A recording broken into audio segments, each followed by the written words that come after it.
பேசுகின்ற கடவுள் கேட்காத மனிதன் என்கிற தலைப்பிலே சில தீர்க்க தரிசனங்களையும் வரலாற்று நிகழ்வுகளையும் படித்துக் கொண்டு வருகின்றோம். அவ்விதமாக இந்த எரேமியா 29ஆம் அதிகாரம் நேபுகாத்நேச்சாரால் முதல் முறையாக சிறைப்பிடிக்கப்பட்டு ஒரு கூட்ட மக்கள் பாபிலோனுக்கு சிறைகளாக சென்ற பின்பு 3 ஆண்டுகள் கழித்து எருசலேம் தேவாலயத்திலே எரேமியா தீர்க்கதரிசி இந்த சிறையிருப்பின் அடையாளமாக தன் மீது ஒரு மர நுகத்தை செய்து அதை சுமந்து கொண்டு நின்று கொண்டிருக்கிறான். அதான் 28ஆம் அதிகாரம். கடவுள் எருசலேமில் இருந்த சிதேக்கியா ராஜாவுக்கும் பிரபுக்களுக்கும் மக்களுக்கும் சொல்ல விரும்பின சத்தியம், சிதேக்கியா ராஜாவே, பிரபுக்களே, நீங்கள் நேபுகாத்நேச்சாரை எதிர்க்காதேயுங்கள். Never revolt against my servant Nebuchadnezzar. எவ்வளவு கடினமா இருக்கும் யூதர்களுக்கு. யூதர்கள் நினைச்சாங்க, நாங்க தான் கடவுளுடைய மக்கள், நாங்க தான் கடவுளுக்கு சொந்தமானவர்கள், உடன்படிக்கை எங்களுக்கு சொந்தம், இந்த கானான் பாலம் தேனும் ஓடுகிற கானான் தேசம் எங்களுக்கு சொந்தம், we are the inheritors, நாங்க தான்டா சுதந்திரவாளி. யார் அவன் நேபுகாத்நேச்சார்? அவனுக்கு ஏன் நாங்க தலை வணங்க வேண்டும்? பாபிலோன் என்கிற பெயர், நேபுகாத்நேச்சர் என்கிற பெயர் மக்களுக்குள்ளே கொதிப்பை உண்டாக்கினது. ஏன்னா அவங்களால அதை ஏற்றுக்கொள்ளவே முடியல. ஆனால் கடவுள் சொன்னார், ஒரு பொய் தீர்க்கதரிசி வந்தான், அனனியா. அவன் எரேமியாவின் மர நுகத்தடியை உடைத்து போட்டான். பிற்பாடு எரேமியாவுக்கு கர்த்தருடைய வார்த்தை வந்தது, நீ போய் இருப்பு நுகத்தடியை செய்து உன்மேல் வைத்துக் கொண்டு நின்று கொண்டிரு. கடவுள் ஒரு நுகத்தடியை ஒருவன் மீது வைப்பாரானால், God places a yoke upon you, no power on earth can take away. That is a message. கடவுள் ஒருவன் மீது ஒரு நுகத்தை வைப்பாரானால் இந்த உலகத்திலுடைய எந்த சக்தியும் அதை எடுக்க முடியாது. அனனியாவே, நீ கடவுளுக்கு எதிராகவும் கடவுளுடைய மக்களுக்கு விரோதமாகவும் நீ அவர்களை திசை திருப்பி கடவுளுடைய சித்தத்தை எதிர்க்க செய்தபடியினாலே நீ வெகு சீக்கிரத்தில் மரித்து போவாய். பொய் தீர்க்க தரிசனம் சொல்லுகிறதுனாலே ஒருவன் தப்பித்துக் கொள்ள முடியாது என்பதை 28ஆம் அதிகாரத்தின் முடிவு நமக்கு காண்பிக்கிறது. 29ஆம் அதிகாரத்திலே தொடர்ந்து எரேமியா சிறைப்பட்டு போன பாபிலோனிய மக்களுக்கு ஒரு அருமையான கடிதத்தை எழுதுகிறார். அந்த கடிதம் 23ல முடியலங்க, 32ல முடியுது. ஆனா 4 முதல் 23 வசனங்களிலே நீங்க மிக எளிமையா பார்க்கலாம். 2 பிரிவை நீங்க பார்க்கலாம். 4 முதல் 14 வசனங்கள் கீழ்ப்படுகிற தேவனுடைய பிள்ளைகள், 15 முதல் 23 வசனங்கள் கீழ்ப்படியாமல் கடவுளை எதிர்க்கிற பொய் தீர்க்க தரிசனங்களை நம்புகின்ற மக்கள். அவருடைய முடிவு 22ஆம் வசனத்திலே, they will be roasted in the fire. ஆங்கில வேதாமத்திலே அந்த வார்த்தை பயன்படுத்தப்பட்டுள்ளது. தமிழ் வேதாமத்திலே சுட்டு போட்டேன்னு ஒரு வார்த்தை வரல, ஆங்கிலத்தை they will be roasted. அது ஒரு பழமொழியாக யூதாவிலே நின்று போனது. பழமொழியாக நின்று போகும் வழக்கு சொல். கருமையானவர்களை பேசுகின்ற கடவுள் 2 வகையான மக்கள், கேட்கின்ற மக்கள், கேட்காத மக்கள். நம்ம எந்த வகுப்புல இருக்கிறோம், எந்த பிரிவில் இருக்கிறோம், அதான் உண்மை. பொய் தீர்க்கதரிசிகள் ஏன் பொய்யான தீர்க்கதரிசிகளை சொன்னார்கள் என்பதற்கு பல விளக்கங்களை நான் கொடுத்தேன். மறுபடியும் ஒரு சில காரியங்களை நான் நினைவுபடுத்துகிறேன். எரேமியாவின் 23ஆம் அதிகாரத்திலே பரிசுத்த ஆவியானவர் சொல்லுகிறார், நான் அவர்களை அனுப்பவில்லை, நான் அவர்களோடு பேசவில்லை, அவர்கள் தங்கள் இருதயத்திலே தோன்றின எண்ணங்களையும் தங்கள் யூகங்களையும் தங்கள் கற்பனைகளையும் தங்கள் சொப்பனங்களையும் தீர்க்க தரிசனமாக உரைத்தார்கள். இதாமா பொய் தீர்க்க தரிசனம். பொய் தீர்க்க தரிசனம் என்ன? ஏன் அது வருது? ஏன் அவர்கள் என்ன சார், அவங்களை ஏன் சார் கடவுள் அனுமதிக்கிறார்? அனுமதிக்க வேண்டுங்க. புதிய ஏற்பாட்டு திருக்காலத்தில் அது இருந்ததுங்க. அப்போஸ்தலர் 20ஆம் அதிகாரம். ஏன் சார் இன்றைக்கு தவறான கொள்கையெல்லாம் இருக்குதுங்களே, பூமியில இவ்வளவு கொள்கை, இவ்வளவு பிரச்சனை, என்ன சார் ஒரே குழப்பமா இருக்குது அப்படின்றாங்க. என்ன வாசிக்கிறோம் பாருங்க, 30ஆம் வசனம் படிங்க. மாறுபாடானவைகளை உங்களுக்கு போதிப்பார்கள், ஏன் மாறுபாடானவைகளை அவர்கள் போதிக்கிறார்கள்? உண்மை உள்ளவர்கள் யார் என்பதை நீங்கள் அறிந்து கொள்ளுமாறு, தேவனுடைய உண்மை, தேவனுடைய சத்தியம் எது என்பதை நீங்கள் உணர்ந்து கொள்ளுமாறு மாறுபாடானவைகளை போதிப்பார்கள். அதாவது ஆங்கிலத்தில் இந்த கவுண்டர் பிட் சொல்லுவாங்க. இன்னைக்கு 500 ரூபாய் நோட்டு, 20 ரூபாய் நோட்டுல கூட இருக்குது. இந்த கவுண்டர் பிட் நல்ல நோட்டுகள், அதாவது நல்ல காசுகள் இல்லாத காரணத்தினாலே கள்ள நோட்டுகள் இல்ல, நல்ல நோட்டுகள் இருக்கிற காரணத்தினாலே கள்ள நோட்டுகள். வைரோன்னு ஒரு உண்மையான வைரம் இந்த உலகத்துல இருக்குதுங்கம்மா. வைரோன்னு ஒண்ணு இருக்குது. அப்படி வைரோன்னு ஒண்ணு இருக்கிறதுனாலதான் பொய்யான வைரங்கள் விலையாகி கொண்டிருக்கிறது. There are counterfeit diamonds. வைரன்னு ஒண்ணு இல்லைன்னா என்னத்துக்குங்க பொய்? இருக்கிறபடினாலதான் அதுக்கு ஒரு பொய். அப்ப எதுக்கு சார் பொய்யை தயார் பண்றான்? ரொம்ப விலை உயர்ந்த காரியத்துக்கு தான் பொய்யை தயார் பண்ணுவான். இப்ப 5 ரூபாய் நோட்டுக்கு அவன் கவுண்டர் பிட் அடிக்கிறதுல ஒன்னும் பிரயோஜனம் கிடையாது. ஆனா 500 ரூபாய் அடிச்சானா அது அவனுக்கு லாபம் இருக்கு. ஆக மிக உயர்ந்த உண்மைகள், தேவனுடைய மிக உயர்ந்த சத்தியங்கள், அவைகளுக்கு ஒரு பொய் தீர்க்கதரிசிகள் உருவாக்கப்படுகிறார்கள். காரணம், தேவனுடைய உண்மைகள் மனிதனுடைய அறிவுக்கு அப்பாற்பட்டவைகள். எரேமியா சொல்றாரு, நேபுகாத்நேச்சார் என்னுடைய ஊழியக்காரன், அவன் உங்களை சிறைப்பிடித்து கொண்டு போக போறான். இந்த எருசலேம் தேவாலயத்தை அவன் இடித்து பாழாக்கி ஒரு கல்லின் மேல் ஒரு கல் இராதபடி ஆக்க போகிறான். அதனுடைய சகல தங்கமும் வெள்ளியும் எல்லாம் சிறைப்பட்டு போகும். இது கேட்கறதுக்கு ரொம்ப நல்லதா, ரொம்ப இனிமையா இருக்குதுங்க. இல்ல இல்லீங்களா? மக்கள் விரும்புகிறது இல்லை. ஆக தேவனுடைய சத்தியம் செவித்தன உள்ளவர்களுக்கு 2 தீமோத்தேயு 4:3 சொல்லப்படுகின்ற கொழுத்து போன இதயம் உள்ளவர்களுக்கு அது இனிமையா இருக்காது. ஆகவே அவர்கள் என்ன செய்யறாங்க? கடவுளுடைய சத்தியத்தை எதிர்க்கிறார்கள். அவர்கள் கடவுளுடைய சத்தியத்தை எதிர்க்கிறபடினால பொய் தீர்க்கதரிசிகளை கடவுள் அனுமதிக்கிறார். எதுக்கு சார் அனுமதிக்கிறார்?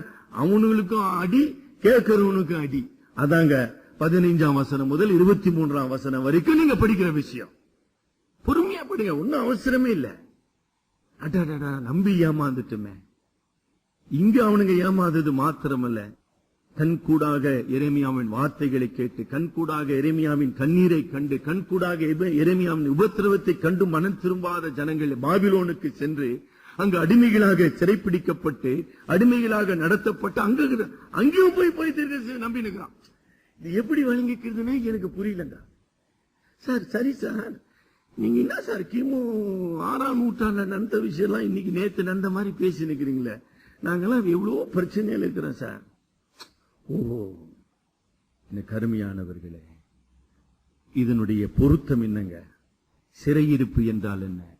அடிமைத்தனம் என்றால் என்ன? ஏமாற்றம் என்றால் என்ன?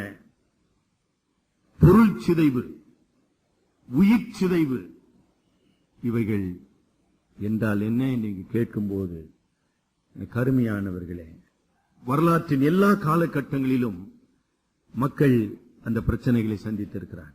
குறிப்பாக விசுவாசிகளாகி நீங்களும் நானும் இப்படிப்பட்ட உபத்திரவத்தின் பாதை, பாடுகளின் பாதை, துன்பத்தின் பாதை, வறுமையின் பாதை. நேற்று போதகர் கூட்டம் நடந்ததுங்க. அதுல ஒரு தம்பி சொன்னாரு, 2 பேர் சொன்னாங்க, மயிலை பாலாஜி நகர் வேலைச்சேரி அருகில இருக்கிற சபை ஊழியர், எங்க வாலிப பிள்ளைங்கெல்லாம் கால ஆராதனைக்கு வர முடியலைங்கய்யா. நாங்க 8:30 மணிக்கு ஆராதனை வச்சா வர முடியல. காரணம், கட்டாயமா 7ஆம், அதாவது ஞாயிற்றுக்கிழமை நீ வேலைக்கு வர வேண்டும். முன்னெல்லாம் சனிக்கிழமை வார கூலி கொடுப்பாங்க, இப்ப சனிக்கிழமை கொடுக்கறது இல்ல, ஞாயிற்றுக்கிழமை கொடுக்கிறாங்க. மனிதன் 7 நாளும் வேலை செய்தாக வேண்டும். அம்பத்தூர் பகுதியில மங்களபுரம் என்கிற சபை நமக்கு இருக்குது. அங்கேயும் அதே பிரச்சனை. இண்டஸ்ட்ரியல் எஸ்டேட், நீ ஞாயிற்றுக்கிழமை வேலைக்கு வரலன்னா அதோட வேலை முடிஞ்சு போச்சு. இதுக்கு அடிமைத்தனம் சொல்றீங்களா? இதுக்கு என்னன்னு சொல்றீங்க? இது எனக்கு ஒரு புது செய்தியா இருந்ததுங்க. 7 நாட்கள் வேலை, மாதத்தின் 30 நாள் வேலை. இஷ்டம் வேலை செய்ய இஷ்டம் தான் செய்ப்பா, இல்லாட்டி வெளியே போப்பா. எனக்கு 100 பேர் இருக்கிறான் வேலை செய்ய. ஆகையினால நாங்க கால ஆராதனையை மாற்றி அமைத்துக் கொண்டோம். விடிய காலை 6 மணி முதல் 7 மணிக்குள்ளாக ஆராதனை. 7 மணி முடிச்சிட்டு திருப்பி அந்த பிள்ளைங்க பஸ் பிடிச்சு தங்களுடைய வேலைக்கு 8 மணிக்கு போய் சேரணும். நுகம், வேலை என்கிற நுகம், வறுமை என்கிற நுகம். சென்னை எடுத்துக்கொள்ளுங்க. இந்த மாதிரி தண்ணி பிரச்சனைய எனக்கு தெரிஞ்சு இங்க கொஞ்சம் பெரியவங்களா அமர்ந்து இருக்கிறாங்க. நம்முடைய வாழ்க்கையிலே இப்படிப்பட்ட ஒரு தண்ணி பிரச்சனையை சென்னையில சந்தித்தது கிடையாது. ஏன்? கடவுளுக்கு விரோதமாக துரோகம் செய்தபடியினாலே. இந்த உண்மைகள் மக்களை உணர்த்துகிறபடினாலே அவர்கள் சத்தியபரனாகிய கடவுளை எதிர்க்கிறவராக மாறுகிறார்கள். சரிங்களா? அப்படி எதிர்க்கிறவர்களுடைய கண்கள் குருடாக்கப்படுது. அங்க உண்மையை நம்புவதற்கு பதிலாக பொய்யை நம்புறாங்க. பொய்யை நம்பி அவங்க தண்டிக்கப்படுகிறாங்க. அதுதாங்க எரேமியா தீர்க்கதரிசனத்தின் உண்மை. நம்முடைய வாழ்க்கையில நாம் தேவனுடைய சத்தியத்தை சார்ந்து கொள்ளுகிறோமா, அல்லது நம்முடைய சுய அறிவின், சுய விருப்பத்தின், சுய வழியின் வழிகளை பின் சென்று கொண்டிருக்கிறோம்? அது மாத்திரம் இல்ல, போன வாரம் நான் சொன்னா எனக்கு ஞாபகம் இல்லை. இன்றைக்கு இருக்கிற இந்த பொய் தீர்க்கதரிசிகள்லாம் ரொம்ப என்ன சொல்வாங்கன்னா, அதாவது they very well know the plight of the people. plight-னா மக்களுடைய தவிப்பு. மக்களுடைய தவிப்பு தெரியும். மக்கள் இந்த கஷ்டத்தில் இருக்கிறாங்க, அந்த கஷ்டத்தில் இருக்கிறாங்க, இதில் இருக்கிறாங்க. ஆகவே அவருக்கு அவன் அனனியா சொன்னான் பாருங்க, சிறையிருப்புலாம் ஒன்றும் கிடையாதுப்பா, 70 ஆண்டுகள் தண்டனை எல்லாம் ஒன்றும் கிடையாது, அதெல்லாம் கடவுள் மாற்றிட்டாரு. இன்றைய பொய் தீர்க்கதரிசிகளுடைய அதாவது ஸ்ட்ராட்டஜி, தந்திர முறை என்ன?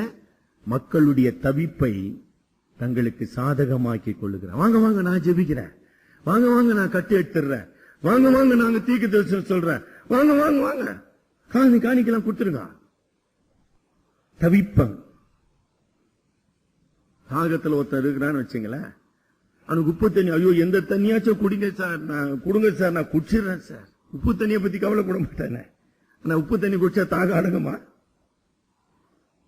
தெரியல. கொஞ்சம் பேர் குடிச்சுன்னு இருக்கிறோன்னு நினைக்கிறேன். தாக அடங்கவே மாட்டேன்னுங்க. எனக்குலாம் ஜக்கு ஜக்கா குடிக்க வேண்டியதா இருக்குதுங்க. It doesn't satisfy. கருமையானவர்களே, இப்படிப்பட்ட சூழ்நிலையில கடவுள் அந்த சிறையிருப்பில் இருக்கிற மக்களுக்கு, இன்னும் சிறையிருப்பில் எசேக்கியேல் தீர்க்கதரிசியை கடவுள் எழுப்ப போகிறார், தானியேல் தீர்க்கதரிசியை கடவுள் எழுப்ப போகிறார். இன்னும் எழுப்பப்படவில்லை. ஆனால் அதற்கு முன்னதாக எரேமியாவின் மூலமாக இந்த அருமையான ஒரு ஆறுதலின் செய்தி அவர்களுக்கு அனுப்பப்படுகிறது. இந்த ஆறுதலின் செய்தியை நீங்க ஏசாயா 40ஆம் அதிகாரம் 1ஆம் வசனத்துல கூட அந்த உண்மையை நீங்க பாப்பீங்க. இதுக்கு அதுக்கும் பொருத்தங்க. ஏசாயா 40:1, என் ஜனத்தை ஆற்றுங்கள், தேற்றுங்கள். ஆகவே ஒரு நம்பிக்கையான செய்தி, ஆறுதலான செய்தியை இந்த கடிதத்தின் மூலமாக கர்த்தர் அனுப்புகிறார். அங்க எப்படி அதை கவனிச்சிங்களா? அதாவது சிறையிருப்பு, அவமானம், உயிர் சேதம், எவ்வளோ மோசமான ஒரு நிலையின் பின்னணியில ஒரு கரிசனையுள்ள கடவுள், ஒரு அன்புள்ள ஒரு கடவுள், சர்வத்தையும் ஆளுகிற ஒரு கடவுள், நன்மையை நமக்காக வைத்திருக்கிற ஒரு கடவுளை எரேமியா இங்கு அறிமுகப்படுத்து. பிளாக் பேக்ரவுண்ட், கருமையான ஒரு பின்னணியிலே ஒரு வைரத்தை போல ஒளிர் விடுகிற ஒரு வாக்கு தத்தத்தை எரேமியா மூலமாக கடவுள் அனுப்பினார். 11ஆம் வசனம் படிங்க. 11ஆம் வசனம் 29:11. நான் உங்கள் பேரில் நினைத்திருக்கிற நினைவுகளை அறிவேன் என்று கர்த்தர் சொல்லுகிறார். உங்கள் மீது நான் கொண்டிருக்கிற நினைவுகள் எதற்குமா? தீமைக்கு அல்ல, சமாதானத்துக்கு. ஐயோ, வீட்டை இழந்துட்டோமே, பிள்ளைகளை இழந்துட்டோமே, நாட்டை இழந்துட்டோமே, தேவாலயத்தை இழந்துட்டோமே, ஆராதனை இழந்துட்டோமே அப்படின்னு ஒப்பாரி வச்சுனே போறாங்க. ஒரு நாளா 2 நாளா, குறைஞ்சது 2 மாசத்துக்கு மேலாக நடந்து அவங்க சிறை கைதிகளாக சென்று இருக்க வேண்டும். எருசலேமில் இருந்து பாபிலோனுக்கு more than 1000 miles. ஒவ்வொரு நாளும் கண்ணீராக அவங்க நடந்து கொண்டு போனாங்க. நான் அவர்களுக்கு கடவுள் கொடுத்த செய்தி, நான் உங்களை வேதனைப்படுத்த அல்லப்பா, உங்களை சீர்படுத்த விரும்புகிறேன்.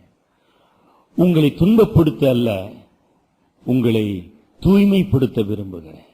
உங்களை அழிப்பதற்கல்ல, உங்களுக்கு ஒளிமயமான எதிர்காலத்தை கொடுப்பதற்காக நான் உன்னை வழி நடத்துகிறேன். இதுக்கு பேர் தாங்க கடவுளின் சர்வ ஏகாதிபத்தியம். உங்க வாழ்க்கையில என்னைக்காச்சும் அதை யோசனை பண்ணிருக்கீங்களா? Have you understood in the time of trials and crisis, வாழ்க்கையின் கொடூரமான சூழ்நிலைகள், போராட்டமான சூழ்நிலைகள், நிர்பந்தமான சூழ்நிலையில ஒரு சர்வ வல்லமையுள்ள கடவுள் எனக்காக சமாதானத்தின் நினைவுகளை கொண்டிருக்கிற ஒரு கடவுள். என்ன அருமையான ஒரு சிந்தனை பாருங்க. உங்களுக்கு அந்த சிந்தனை இருக்குதா? Yes, you can have that. You can definitely have that. Right in the time of death. மரணத்தின் படுக்கையிலும் பள்ளத்தாக்கிலும் கூட இந்த மகத்துவமான கடவுளினுடைய மகத்துவமான கிருபைகளை நீங்கள் நினைவு கூற முடியும்.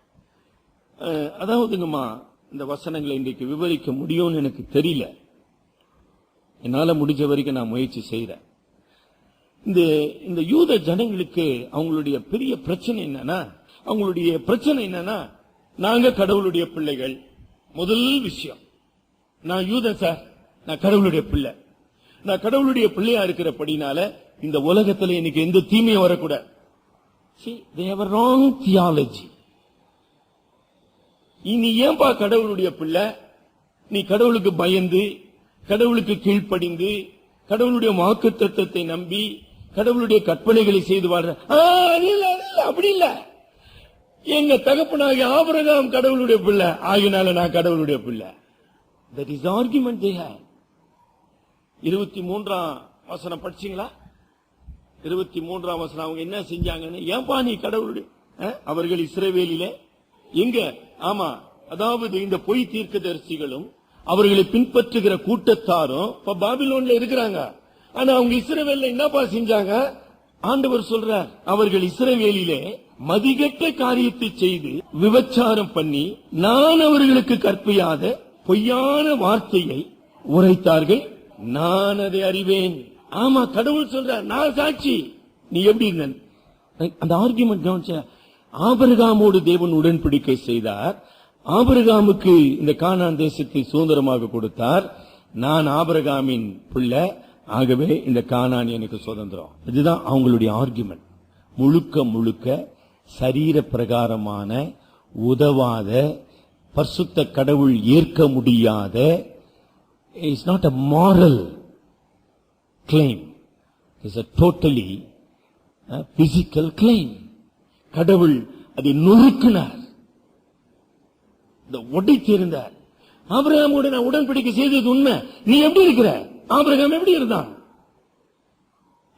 ஆபிரகாம் என்னுடைய ஒரு வார்த்தையை கூட அவன் தவறலையே. உன் ஏக சுதனும் உன் ஏக புத்திரனும் உன் பிரிய குமாரனுமாகிய ஈசாக்கை பலியிடுன்னு சொன்னார். பலியிட்டாம்பா. நீ பலியிட்டியா? எதியாச்சா? நீ பேசினுக்கிற ஆபிரகாம் குமாரன். உனக்கு ஆபிரகாமுக்கு என்ன சம்பந்தம்? நான் அவனை அழைத்த போது அவனுடைய சொந்த நாடு, சொந்த இனம், சொந்த வீடு, சொந்த ஜனம் எல்லாத்தையும் விட்டு வந்தானப்பா. நீ ஏதாச்சும் விட்டு வந்தியா? ஒண்ணும் கிடையாது. என்ன கிடைக்கும், என்ன சுரண்டலாம், எதை அனுபவிக்கலாம், எவனை ஏமாத்தலாம், எந்த விதவிய கொள்ளையடிக்கலாம், இப்படிப்பட்ட நோக்கத்துல வாழ்ந்துன்னு நானும் ஆபிரகாமின் பிள்ளை. நான் சொல்லுகிறேன், யூ நீட் லெசன். இஸ்ரவேலின் தேவன், ஆபிரகாமின் தேவன், அவர் உடன்படிக்கையின் தேவன் மாத்திரமல்ல, அவர் பரிசுத்த தேவன். அவர் பரிசுத்த தேவன் மாத்திரமல்ல, அவர் நீதியின் தேவன். சும்மா வாயில சொல்லி இருக்குது இல்ல, அனுபவிதான். அவர் நீதியுள்ள தேவன். ஆகையினாலே 4ஆம் வசனத்தில் சொல்ற, இஸ்ரவேலின் தேவனாகிய சேனைகளின் கர்த்தர் தாம் எருசலேமில் இருந்து பாபிலோனுக்கு சிறைப்பட்டு போக நான் அனுப்புறேன் உன்னை. நீ கண்ணால போயிட போற. It is I who sent you as a captive. It is I. நான். ஏன் நீ ஒரு பரிசுத்தமுள்ள தேவன், பரிசுத்தம் உள்ளவர் என்பதை அறிந்து கொள்ள வேண்டும். அவர் பாவத்தை ஆரோசிக்கிறவர், வேடிக்கை பார்க்கிறவர் அல்ல, நீதியை நடப்பிக்கிறவர் என்பதை நீ அனுபவித்துக் கொள்ள வேண்டும். உங்களுக்கு வரலாற்று உண்மை தெரியுங்களா? வரலாற்று உண்மை என்ன தெரியுங்களா? நான் பல முறை சொல்லியிருக்கேன், இப்பயும் சொல்றேன். இந்த பாபிலோன் சிறையிருப்புக்கு போகிற வரைக்குங்கம்மா, அதாவது யோசுவாவின் காலத்துல இன்றைக்கு இஸ்ரவேல் ஜனம் கானான் தேசத்துல அடியெடுத்து வைத்தார்களோ அன்று முதல் கானான் தேசத்திலிருந்து அவர்கள் பாபிலோன் சிறையிருப்புக்கு போகிற வரைக்கும் அவருடைய உள்ளத்தில் இருந்து விக்கிரக ஆராதனை விலக்கப்படவில்லை. அதாங்க வரலாற்று உண்மை. It's historical fact. முதல் கற்பனை என்னங்கம்மா? என்னை இன்றி உனக்கு வேற தேவர்கள். கொஞ்ச நேரம் யோசனை பண்ணுங்க. யோசுவாவின் காலம் என்ன? கிமு 1450. எரேமியாவின் காலம் என்ன? கிமு 590. இத்தனை கிட்டத்தட்ட 1000 ஆண்டு காலம், 1000 years. அவங்க இஸ்ரவேலின் தேவனாகிய கர்த்தரை மட்டும் தொழுது கொள்ளவில்லை.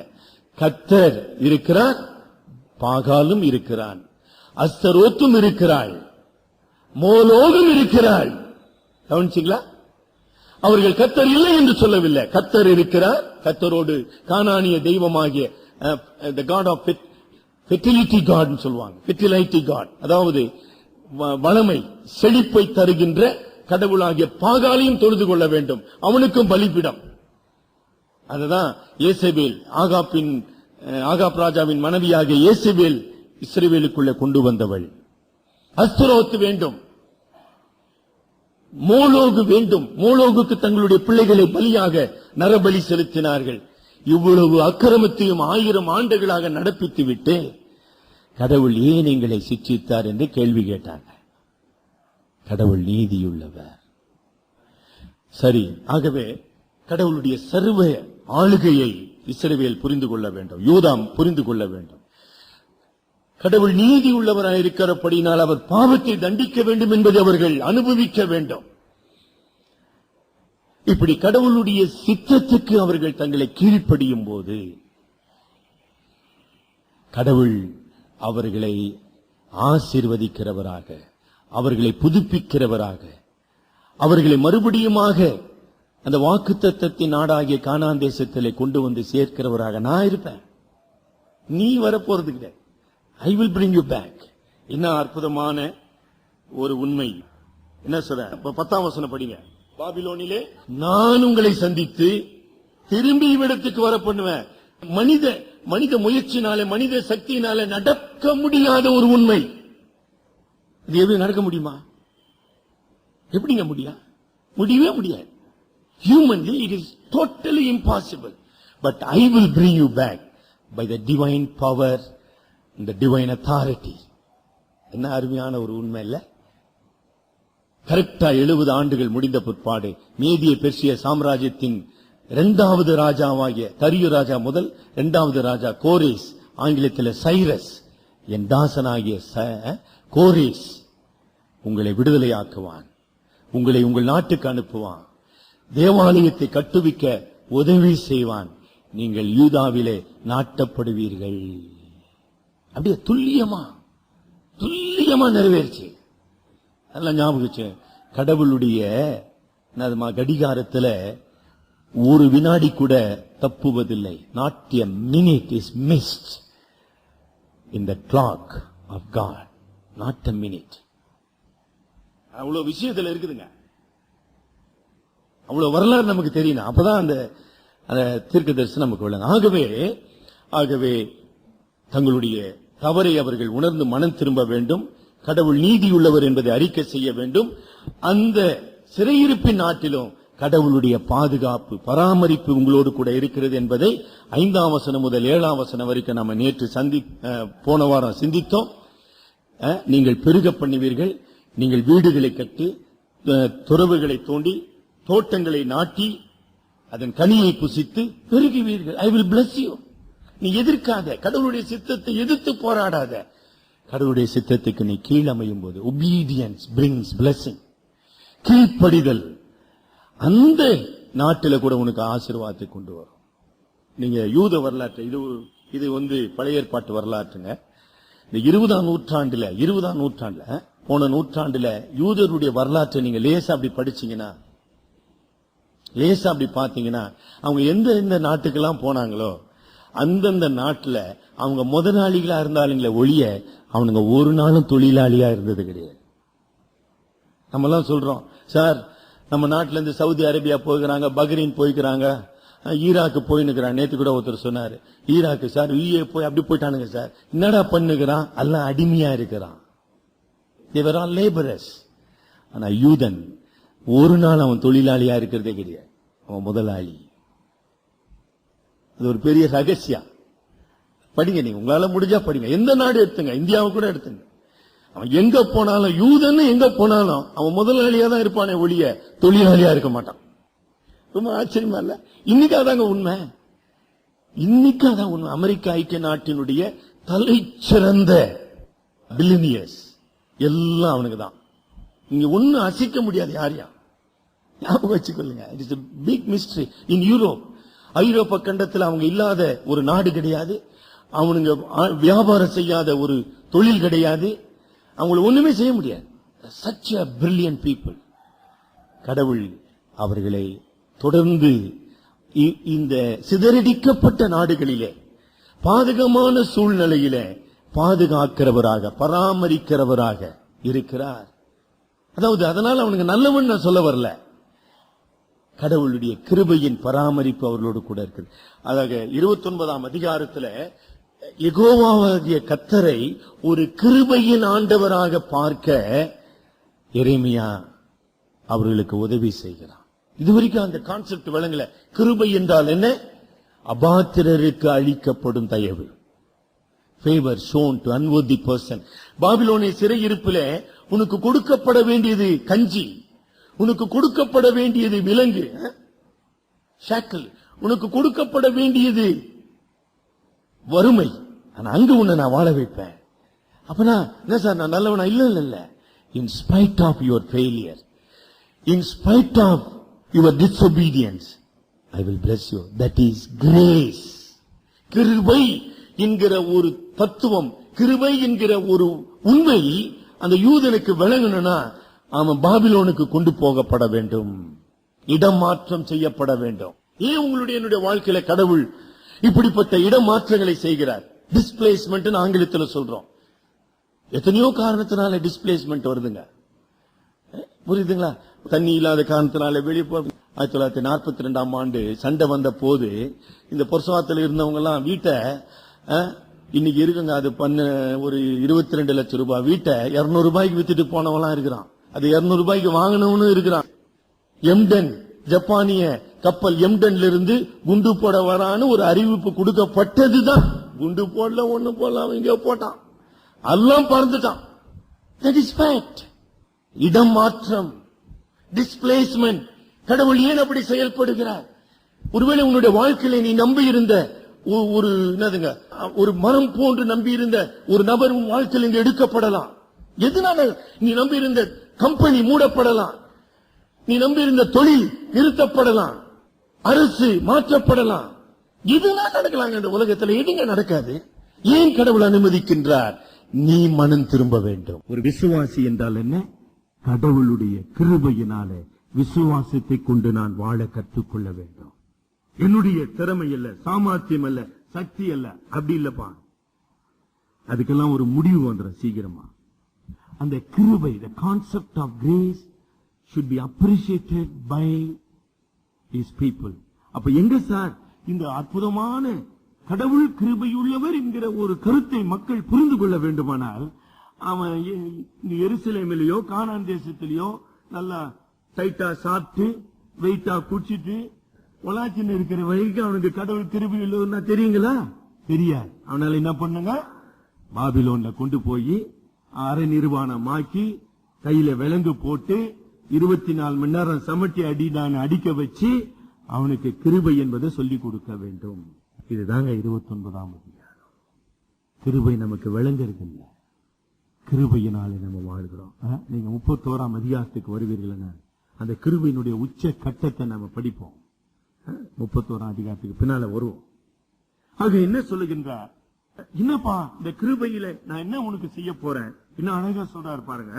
முதலாவது சொல்றார் 11ஆம் வசனத்துல, நான் உனக்கு ஒரு உயர்ந்த நோக்கத்தை, ஒரு உயர்ந்த நிலையை நான் கொண்டிருக்கிறேன். ஆங்கிலத்தில் I have a plan for peace. உன் சமாதானத்துக்காக, உன் சுபிஷத்துக்காக, உன் வாழ்வுக்காக நான் உயர்ந்த ஒரு திட்டத்தை வச்சிருக்கிறேன்பா. பாபிலோன்ல இருக்கிற மக்கள் உணர்வுகளின் அடிப்படையில் வாழக்கூடாது, உணர்ச்சிகளின் அடிப்படையில், அவர்கள் சூழ்ந்திருக்கிற சூழ்நிலையின் அடிப்படையில் தங்களுடைய வாழ்க்கையை மாற்றிக் கொள்ளக்கூடாது. சரி சார், கடவுள் கைவிட்டாருங்க, இனிமேல் நம்ம திருப்பி இதாக்கெல்லாம் போக முடியாது, அப்படியே பாபிலோனா சேர்ந்துருவோம், அவனுங்க மதத்தை பின்பற்றுவோம், அவனுங்க தெய்வனை கும்பிடுவோம், அவன் கலாச்சாரத்தை. ஐயோ அப்படி இருக்காதப்பா, நீ உண்மையாயிரு. சும்மா ஒரு எச்சரிக்கை சொல்ற, அநேகர் இந்தியா விட்டு வெளிநாடுகளுக்கு செல்லும் போது கலாச்சாரத்தை மாற்றிக் கொள்ளுகிறார்கள். கலாச்சாரம் மாற்றுங்க, கடவுளையே மாற்றிக்கிறாங்க. ஐயோ அப்படி இருக்காதப்பா, நீ உண்மை உள்ளவனாரு. Concept of faith. கடவுள் ஒரு வாக்கருளினார். தானியேல் கிட்டத்தட்ட 95 வயது உயிரோடு இருந்தாமா. அவன் உயிரோடு இருந்ததுன்னு ஒரு ரகசியம். அந்த 70 ஆண்டுகள் கழித்து கர்த்தர் தமது ஜனத்தை திரும்ப அழைத்து செல்வார். ஆக முதல் முறையாக வந்த ஜெருபாபேல் மூலமாக வந்த யூதர்கள் பாபிலோன்ல இருந்தாங்க. தென் டேனியல் வாஸ் அலைவ். ஞாபகம் வச்சு கொள்ளுங்க, தானியேல் உயிரோடு இருந்தான். ஆனா அவனால பயணம் பண்ண முடியவில்லை. கடவுளுடைய வாக்குத்தத்தம் நிறைவேற வேண்டும் என்று வைராக்கியம் உள்ளவனாக, எதிர்பார்த்தவனாக, 95 ஆண்டுகள் அதை நோக்கி ஜெபித்தவனாக அவன் நின்று கொண்டிருந்தான். அங்க போட்டுக்குதா இல்லையா? என்ன சொன்னாங்க? போட்டுக்குதுமா 12ஆம் வசனத்துல. 12ஆம் வசனம் படிங்க. அப்பொழுது நீங்கள் பாபிலோனிலே கூடி வந்து என்னை தொழுது கொண்டு என்னை நோக்கி விண்ணப்பம் பண்ணுவீர்கள். இதுவரைக்கும் நீ என்னை நோக்கி விண்ணப்பம் பண்ணல, ஏன்னா எல்லாம் சுகமா இருக்குது. லக்ஸரி. எதுக்கு ஜாம் பண்ணா, எதுக்கு கோயிலுக்கு போனா, எதுக்கு ஊழிய செய்யறேன், நல்லாதான் இருக்குது. அப்பொழுது கடவுள் கொண்டிருக்கிற நினைவுகள் என்ன? நீ கிருபையை பெற்று அனுபவிக்க வேண்டும். அந்த கிருபையின் முதல் அம்சம், நீ என்னை அப்பா பிதாவே என்று கூப்பிட வேண்டாம். Renewing the relationship of a child and a father. என்ன அருமையான ஒரு உண்மை. அல்லாப்பா வேணும் உனக்கு. யார்? கர்த்தராகிய யெகோவா, அப்பா. அதாவது சிலுவை குறித்து ஓல்ட் ரக்கட் கிராஸ் ஒரு பாடல் ஒரு சிலருக்கு தெரியும், ஆங்கில பாடல். சிலுவையை குறித்து ஒரு பாடல், ஓல்ட் ரக்கட் கிராஸ். அதுல அந்த பாடல் ஆசிரியர் பாடுவார், இந்த உலகத்தினுடைய மேன்மையோ செல்வங்களோ வெள்ளியோ பொன்னோ ஆண்டவரே உமது அன்புக்கு இணையாகுமா? என்ன உருக்கமாக பாடுகிறான். இந்த பாவியாக என் மீது, கோபாக்கினைக்கு உரிய என் மீது நீ கொண்ட அன்பின் நிமித்தமாக உண்மையே சிலுவையில பலியாக கொடுத்திர. இந்த அன்புக்கு இணை இந்த உலகத்துல எங்கப்பா இருக்குது? Beautiful song. அந்த பாடல் எங்க பிறக்கும்? பாபிலோனிய சிறையிருப்பில தான் பிறக்க முடியும். உபத்திரவத்தின் சூளையில் இருந்து நான் உன்னை தெரிந்து கொண்டேன் அப்படின்னு கடவுள் சொல்ற. எங்கப்பா நான் உன்னை தெரிந்து கொண்டேன்? யூதாவே, தேவனுடைய ஜனமே, உபத்திரவத்தின் சூளையில் இருந்து நான் உன்னை தெரிந்து கொண்டேன், உன்னை சுத்திகரித்தேன், உன்னை புடமிட்டேன். சூளைனா பொண்ணு எல்லாம் புடமில்லைங்களா? அது புடமிட்டு நான் உன்னை தெரிந்து கொண்டேன். என்னை நோக்கி நீ கூப்பிடுவாய், நான் உனக்கு பதில் அளிப்பேன். சரிங்களா? 13ஆம் வசனத்துக்கு நீங்க வருவீர்களானால், உங்கள் முழு இருதயத்தோடும் என்னை தேடுவீர்களானால், என்னை, அதாவது தேடுவது யார் சார் தேட முடியும்? இவ்வளவு நாள் இங்க தேடலாம். கானான் தேசத்துல பாலும் தேனும் ஓடுகிற தேசத்துல சகல நன்மைகளை அனுபவித்த போது அவர்கள் ஆராதனைக்கு வந்தார்கள், பலி செலுத்தினார்கள், பண்டிகை கொண்டாடினார்கள், உபவாசம் செய்தார்கள், தான தர்மம் செய்தார்கள். கடவுளை தேடவில்லை. கடவுளை தேடாம இத்தனை காரியம் செய்ய முடியும்னு எரேமியா சொல்ற. நம்ம பார்த்துட்டோம், ஏற்கனவே பார்த்தோம், 27ஆம் அதிகாரத்துல பார்த்தோம். இப்பொழுது என்னை தேடுவீர்கள். யாருங்க தேடுவான்? 24ஆம் அதிகாரம் 7ஆம் வசனம் படி. 24:7 பாருங்க. இங்க பாருங்க, திருப்பிய கிருபையின் அடுத்த டைமென்ஷன். நான் கர்த்தர் என்று அறியும் இதயத்தை அவர்களுக்கு கொடுப்பேன், அவர்களின் ஜனமாயிருப்பார்கள், நான் அவர்கள் தேவனாயிருப்பேன், அவர்கள் தங்கள் முழு இதயத்தோடும் என்னிடத்தில் திரும்புவார்கள் என்று. எப்படி இருக்கு பாருங்க. இங்க இருக்கிறவங்க தேட மாட்டப்பா. கடவுள் பாத்துக்கலாம் சார். தெரியும் போ சார். எங்க கொண்டு போய் நிறுத்தணுமோ அங்க நிறுத்தி கடவுள், அதுவும் டிசிப்ளினிங் கிரேஸ் அப்படின்னு ஒரு உண்மையை நீங்கள் கற்றுக்கொள்ள வேண்டும். சிச்சையின் மூலமாய் வருகின்ற கிருபை. என்ன அற்புதமான ஒரு விஷயம் இல்லைங்களா? நான் என்னை அவர்களுக்கு வெளிப்படுத்துவேன். I will reveal myself to them. இதுவரைக்கும் அவர்கள் என்னை அறிந்து கொள்ளவில்லை. அவர்களாகவே என்னை அறிய முடியாது, அவர்களாகவே என்னை தேட முடியாது. ஆனால் இப்பொழுது நான் அவர்களுக்கு என்னை வெளிப்படுத்தினதினாலே அவர்கள் என்னை தேடுவார்கள். என்னை தேடுவதனாலே என்னை அறிந்து கொள்வார்கள். என்னை அறிந்து கொள்வதனாலே அவர்கள் வாழ்வார்கள். பாத்தீங்களா? இவ்வளவு விஷயம் நடக்கணும்னா பாபிலோன் சிறையிருப்பு தாங்க நல்லது. நம்முடைய வாழ்க்கையிலும் கூட ஒரு வியாக்கியானம் எழுதுறார், விசுவாசிகளாகி நீங்களும் நானும் அநேக நேரத்தில் நம்முடைய துன்பங்களுக்கு கஷ்டங்களுக்கு கடவுள் காரணர் அல்ல. நம்முடைய தவறுகள், நம்முடைய தப்பெண்ணங்கள், நம்முடைய சுய நலம், நம்முடைய பிடிவாதம், நம்முடைய சுய நோக்கம், இதுதான் காரணம். அப்படிப்பட்ட நேரத்தில் கடவுள் நம்மை சிக்ஷித்து நம்மை பாடுகளின் பாதையில கடந்து செல்லும் போது அப்படி விட்டுல, அந்த நேரத்தில் தமது கிருபையை வெளிப்படுத்துகிறார். என்னப்பா கிருபை? என்னை நீ அப்பா பிதாவை என்று நோக்கி கூப்பிடுவார்ப்பா. உன்னுடைய கூப்பிடுதலுக்கு நான் செவி கொடுப்பேன். நீ என்னை முழு இருதயத்தோடு தேடுவாய், நான் உனக்கு காணப்படுவேன். I will reveal myself to you. அப்படி இருக்கிறதுனால என்னங்க நடக்க போறோம்? 14, நான் உங்களுக்கு காணப்படுவேன் என்று கர்த்தர் சொல்லுகிறார். ஏமா சிறையிருப்பை திருப்பி இடங்களிலிருந்து உங்களை சேர்த்து, நீங்க ஆகாய் தீர்க்கதரிசியை பாத்தீங்கன்னா மறுபடியும் அந்த புதிய தேவாலயத்துக்கு அவங்க அஸ்திபாரம் போடுவாங்க. அப்ப சிறையிருப்பில் இருந்த திரும்பி வந்த ஜனங்கள் எல்லாம் சத்தமிட்டு அழுவாங்க. ஆண்டவரே, நம்முடைய வாக்கின் படி எங்களை மறுபடியும் இந்த இடத்துக்கு திருப்பி கொண்டு வந்தீரே. ஆனந்த கண்ணீரோட சத்தமிட்டு அழுவாங்க. அது எத்தனையோ மைல் தூரம் கேட்டுச்சு. உன்னை நான் திரும்பி நிலை பண்ணுவேன். என்ன அற்புதமான ஆண்டவர் இல்லை! கடவுளால் செய்யக்கூடாதது ஒன்றும் இல்லை. அது மாத்திரம் இல்லைங்கம்மா, நீ என்னை நோக்கி கூப்பிடுவாய், முழு இருதயத்தோடும் என்னிடத்தில் திரும்புவாயின்னு சொல்றாரு. அவர்கள் திரும்பி வந்த பிற்பாடு மாத்திரமல்ல, சிறையிருப்பிலேயே ஒரு 3-4 பேர் சொல்லட்டுங்களா? தானியேலுடைய 3 நண்பர்கள் சிறையிருப்பிலே தேவனை நோக்கி கூப்பிட்டார்கள்.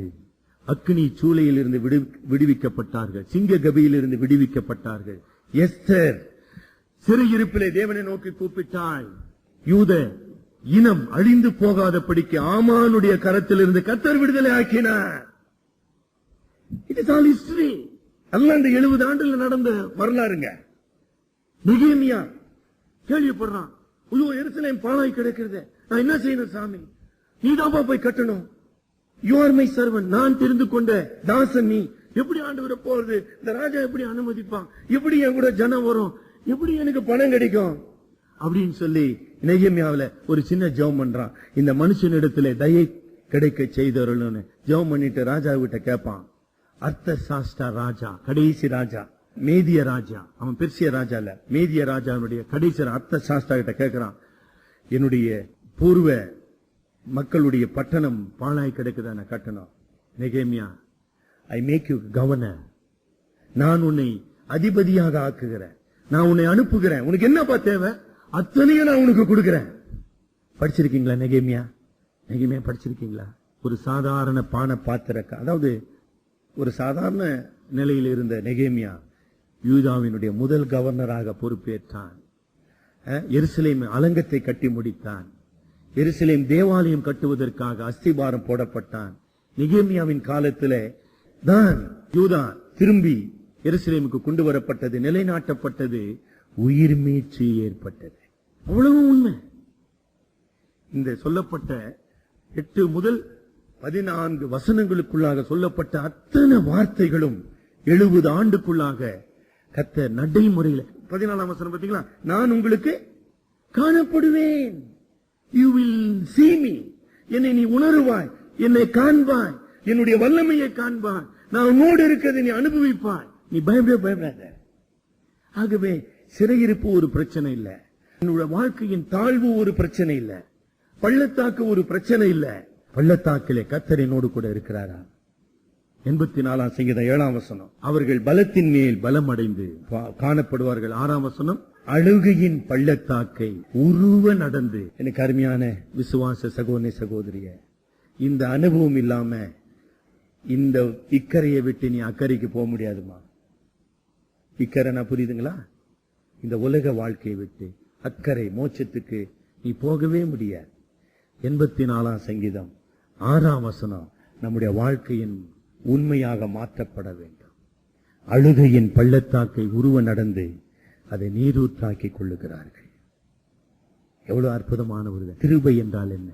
விடா பாதுகாப்பு. கிருபை என்றால் என்ன? பாதகமான சூழ்நிலையிலே வாழ்வளிக்கின்ற கடவுள்.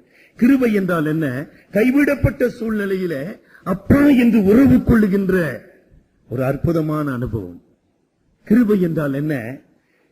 என்னுடைய பிரச்சனைக்கு தீர்வு எங்கே, என்னுடைய கூக்குரலை யார் கேட்பார் என்று சொல்லுகின்ற நிலையிலே நான் உனக்கு செவி கொடுப்பேன். கிருபை என்றால் என்ன?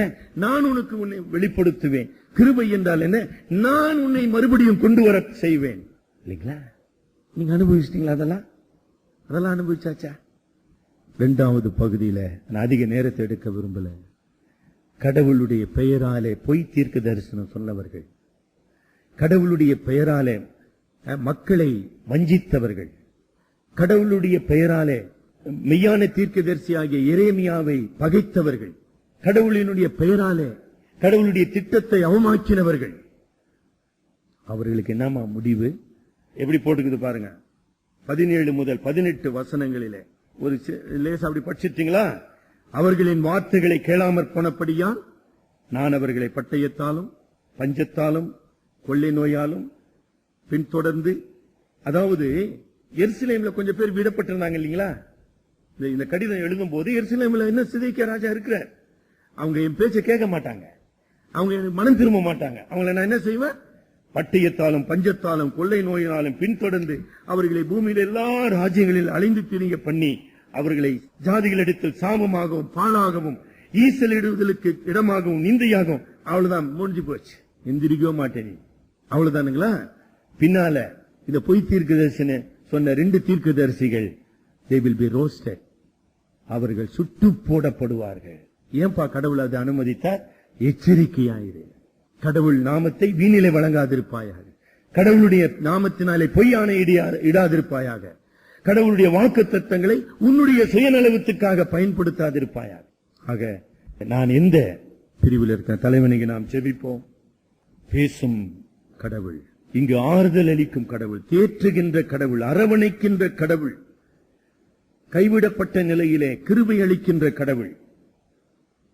In a hopeless situation, Jehovah is the only hope. அதுதான் எரேமியாவின் நற்செய்தி.